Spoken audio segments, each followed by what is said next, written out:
बुजुर्गान मिल्लत, मेरी इज़्ज़तदार माँ और बहनों, मैं आप तमाम का शुक्रगुजार हूँ। आपने अपना कीमती वक्त निकालकर आज के इस जलसे में शिरकत की। मैं सबसे पहले इस बात का तज़किरा करना ज़रूरी समझता हूँ बहैसियत एक जिम्मेदार एक जमात के कि मजलिस इत्तेहादुल मुस्लिमीन ने जो फैसला लेकर मुख्तलिफ असम्बली हल्क़े-जात से अपने उम्मीदवारों को नामजद किया और उनको टिकट दिया, ये फैसला मैंने तमाम मजलिस के जिम्मेदारों से मुशावरत के बाद ये फैसला मैंने लिया और ये आखिरी फैसला मेरा है। और मैं इसमें शुक्रिया अदा करना चाहता हूँ हमारे हैदराबाद से तशरीफ लाए, जो हैदराबाद से मजलिस इत्तेहादुल मुस्लिमीन के ऑब्जर्वर हैं, जनाब माजिद हुसैन साहब का, जनाब अख्तरुल ईमान साहब का, मेरे छोटे भाई जनाब आदिल हसन का, जनरल सेक्रेटरी आफ्ताब साहब का। ये फैसला मैंने लिया है और अगर किसी मेरे मजलिस के जिम्मेदारों को शिकायत है तो आपकी शिकायत मुझसे होनी चाहिए, और अगर कोई इस फैसले से नाराज़ होना वाजिबी है क्योंकि हम सबको टिकट नहीं दे सकते, मैं उन नाराज़ लोगों से भी अपील कर रहा हूं कि आज भी आपके लिए हमारे दरवाजे, दिल के दरवाजे खुले हैं। आप आ जाइए, मैं आपको सीने से लगाने तैयार हूं। दूसरी अहम बात यह है कि आप जानते हैं कि मजलिस इत्तेहादुल मुस्लिमीन ने जनाब कुशवाहा साहब की पार्टी के साथ, बहुजन समाज पार्टी के साथ, देवेंद्र यादव साहब की पार्टी के साथ और जनाब राजभर साहब की पार्टी के साथ और दो सियासी पार्टियों के साथ हमने मिलकर एक ग्रैंड डेमोक्रेटिक सेकुलर फ्रंट बनाया है और सब ने ये तय किया कि इसके चीफ मिनिस्टर के उम्मीदवार मोहतरम उपेंद्र कुशवाहा साहब रहेंगे और उसके कन्वीनर देवेंद्र यादव साहब रहेंगे। तो मजलिस इत्तेहादुल मुस्लिमीन इस सेकुलर फ्रंट का एक हिस्सा है और पिछले 2 दिन से अल्हम्दुलिल्लाह मैं बहुजन समाज पार्टी और उपेंद्र कुशवाहा साहब के पार्टी के उम्मीदवारों के तायीद में एक इंतखाबी मुहिम चला रहा हूं पहले फेज के चुनाव के लिए। तीसरी अहम बात यह है कि ये सीमांचल का हिस्सा है और हमारी लड़ाई 5 साल पहले सीमांचल की इंसाफ की लड़ाई का हमने आगाज किया था और इंशाअल्लाह ताला अल्लाह सुब्हानहू व तआला जब तक मुझे इस दुनिया में जिंदा रखेगा, जब तक मेरी जिंदगी वफा करते रहेगी, मैं सीमांचल जिंदाबाद के नारे लगाता रहूंगा, सीमांचल जिंदाबाद के नारे लगाता रहूंगा।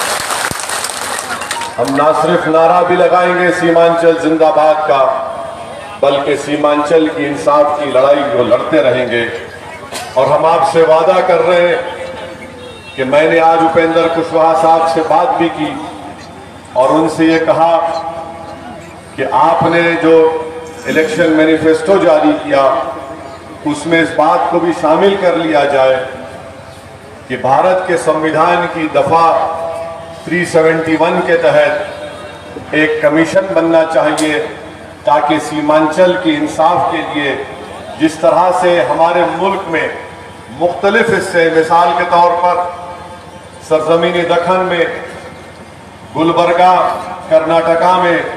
371 के तहत एक कमीशन बनाया गया, उसमें सहूलत ये होती है कि उस इलाके को पैसे जो मिलते हैं वो इलाका तय करता है कि उस इलाके में कौन सा तरक्याती विकास का, डेवलपमेंट का काम करवाया जाए। तो कुशवाहा साहब ने मुझसे कहा कि ओवैसी साहब आप अमूर जा रहे हैं, आप इस बात का ऐलान कर दीजिए कि डेमोक्रेटिक सेक्युलर अलायंस फ्रंट इस बात के लिए राजी है कि इंशाअल्लाह ताला हम आर्टिकल 371 के तहत बिहार में सीमांचल को इस तरह का मौका देंगे इंशाअल्लाह ताला। चौथी बात यह है कि हमारे भाई शाहनवाज हमारे दरमियान में है। मैं यकीनन मेरे दिल से हमेशा दुआ निकलती, ये मैं कोई सियासी मकसद के लिए नहीं कह रहा हूं या आपके वोट बटोरने के लिए कह रहा हूं, बल्कि मैंने जनाब शाहनवाज साहब के वालिद मरहूम जनाब तस्लीमुद्दीन साहब रहमतुल्लाह अलैह को बहैसियत रुकने पार्लिमान बड़ी करीब से देखा है, बड़े करीब से देखा है।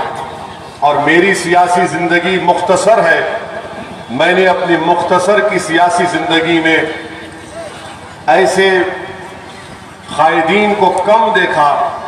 जो अपने पार्टी के लोगों से कभी मरूब नहीं होते थे। मैंने तस्लीमुद्दीन साहब को लालू प्रसाद यादव से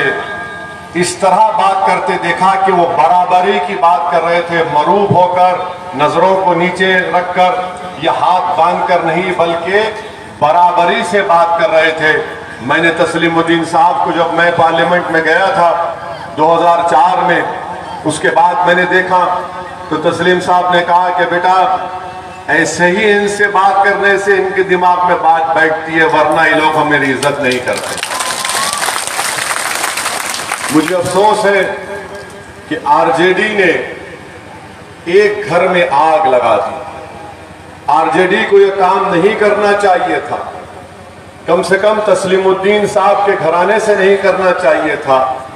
जिसको सीमांचल में आज भी लोग सीमांचल के गांधी के नाम से जानते हैं। तो इस तरह का गैर वाजबी काम, गैर अखलाकी काम एक सिटिंग एमएलए को आपने उसका टिकट काट दिया, आपके पार्टी से कोई एमपी का इलेक्शन लड़ा, अवाम ने उसको वोट नहीं दिया, वो नाकाम हो गए। मगर मैं शाहनवाज साहब का दिल की गहराइयों से उनका खैर मुकद्दम करता हूं और उनसे भी अपील करूंगा कि आप तस्लीमुद्दीन साहब के मिजाज को जिंदा रखिए। आप तस्लीमुद्दीन साहब जैसा बात करते थे, बगैर किसी से डरे, बगैर किसी से मरूब हुए, आप उसी तरह मुझसे भी बात कर सकते हैं और आपको पूरा इख्तियार है। और मैं हमारे शाहनवाज साहब से, जो मेरे छोटे भाई हैं, मैं उनको सिर्फ एक गुजारिश कर रहा हूं कि मैं भी एक बड़े सियासी लीडर का बेटा हूं और मुझे अंदाजा है कि कितनी बड़ी जिम्मेदारी होती है हम पर कि लोग हमेशा हमको एक खद्दावर शख्सियत से उनसे तकाबुल करके देखते हैं कि ये बाप के बराबर बन सकता है या नहीं बन सकता। मैं आपको एक वाकया बयान करना चाहता हूं कि 2008 में हमारे मरहूम वालिद का इंतकाल हुआ और उसके बाद सरजमीने तेलंगाना में एक इलाका है जहां से हमारे फारूक साहब आए आदिलाबाद से, यहां पर काम कर रहे अमूर में। भैंसा एक इलाका है, वहां पर एक फिरका परस्त तंजीम है, हिंदू वाहिनी के लोगों ने एक घर में 8 लोगों को बंद करके उनको जला दिया था और वो जिंदा जल गए, उनका इंतकाल हो गया, शहीद हो गए।